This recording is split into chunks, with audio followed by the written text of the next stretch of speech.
बिस्मिल्लाहिर्रहमानिर्रहीम अस्सलाम वालेकुम एवरीवन, कैसे हैं आप सब। आई होप सो आप सब ठीक होंगे। Welcome to my YouTube channel of Handi Masala with Mz. अगर अभी तक आप लोगों ने मेरे चैनल को सब्सक्राइब नहीं किया तो जल्दी जल्दी सब्सक्राइब कर दें एंड बेल आइकन को भी प्रेस कर दें ताकि मेरी हर आने वाली वीडियो का नोटिफिकेशन आपके मोबाइल पर आ जाए। टाइटल देख के तो आपको पता लग ही गया होगा कि मैं आज आप लोगों के साथ बहुत मज़ेदार सी रेसिपी शेयर करने जा रही हूँ। आज मैं बनाने जा रही हूँ macaroni, chicken and vegetable macaroni. आपने बहुत सारी खाई होंगी लेकिन ये जो रेसिपी है ये बहुत मज़ेदार बनने वाली है, तो आपने बिल्कुल भी मिस नहीं करनी है।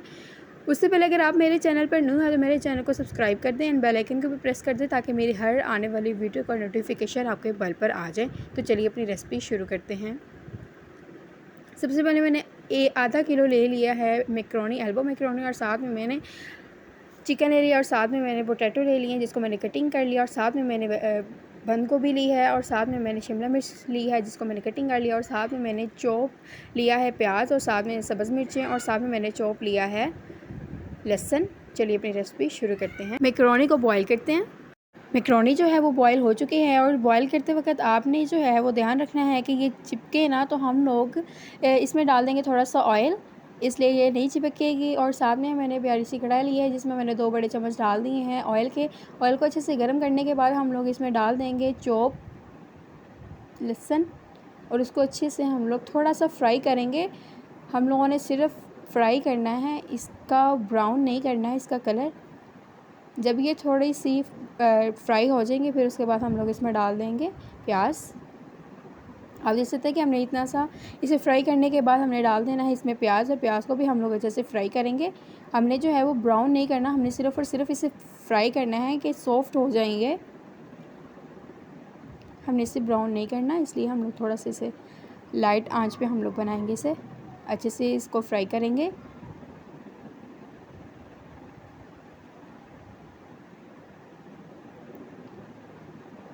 फ्राई करने के बाद हम लोग इसमें डाल देंगे मसाले। सबसे पहले मैं लूँगी 1 चम्मच मैंने नमक का लिया है।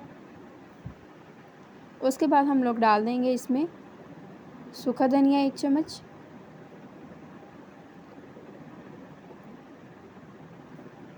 और 1 चम्मच हम लोग इसमें काली मिर्च का डाल देंगे।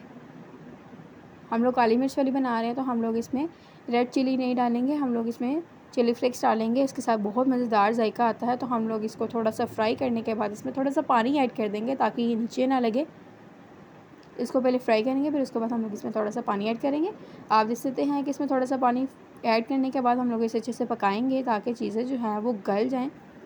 5 मिनट तक हम लोग इसे अच्छे से पकाएंगे। फिर बाद में हम लोग इसमें डाल देंगे वेजिटेबल्स, और वेजिटेबल्स को भी हम लोग अच्छे से फ्राई करेंगे। अब आलू भी इसमें ऐड कर देते हैं। आलू डालना आपकी मर्ज़ी है कि आप डाल सकते हैं और नहीं भी डाल सकते, और साथ में हम लोग चिकन भी ऐड कर देंगे ताकि ये भी बाद में ना डले और ना कच्चा रहे। इसलिए हम लोग इसको सब्जियों के साथ ही फ्राई कर देंगे अच्छे से ताकि ये कच्चा ना रह जाए, इसलिए अच्छे से इसकी बुनाई करते हैं। 10 मिनट तक हम लोगों ने इसकी अच्छी से बुनाई की है, और आप देख सकते हैं कि माशाल्लाह क्या लुक इसकी आ गई है।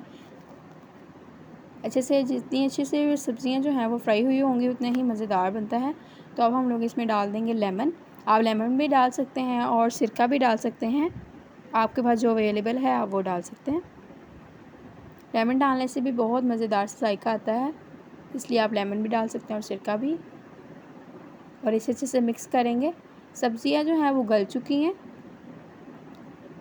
अब हम इसमें डाल देंगे सब्ज़ मिर्चें। सब्ज़ मिर्चें हम लोग पहले नहीं ऐड करेंगे क्योंकि सब्ज़ मिर्चें बाद डालेंगे तो ज़्यादा अच्छे लगेंगी, इसलिए हम लोग बाद में डालेंगे इसको फ्राई करने के बाद। अब हम लोग इसमें डाल देते हैं मैकरोनी, इसको फ्राई करने के बाद।